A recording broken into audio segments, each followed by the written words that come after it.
చాలామంది రేపుల్ని నార్మలైజ్ చేసేసి, రేప్ చేసిన వాళ్ళని శిక్షించాలి, ఉరి తీయాలి, రోడ్డు మీద అడ్డంగా నరికేయాలి అంటే, అయ్యయ్యో! తప్పు, ఘోరం, వైలెన్స్‌ని ఎంకరేజ్ చేస్తున్నారు అని అంటున్నారు కదా! అలాంటి వాళ్ళందరికీ ఒక విషయం తెలియజేయాలనుకుంటున్నా. ఇండియాకి ఇండిపెండెన్స్ రాకముందు ఎవరైనా ఒక వ్యక్తి ఒక స్త్రీతో గానీ, ఆడపిల్లతో గానీ తప్పుగా ప్రవర్తిస్తే ఎలాంటి శిక్షలు ఉండేవో తెలుసా? ఎంత కఠినంగా ఉండేవో తెలుసా?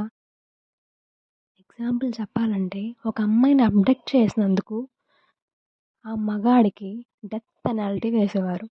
అలాంటిది రేప్ చేసిన, సెక్షువల్ అఫెన్సెస్ చేసిన ఒక అమ్మాయికి ఎగనెస్ట్‌గా అవి ఇంకెంత కఠినంగా, స్ట్రిక్ట్‌గా ఉండేవో ఒకసారి మీరే ఆలోచించుకోండి.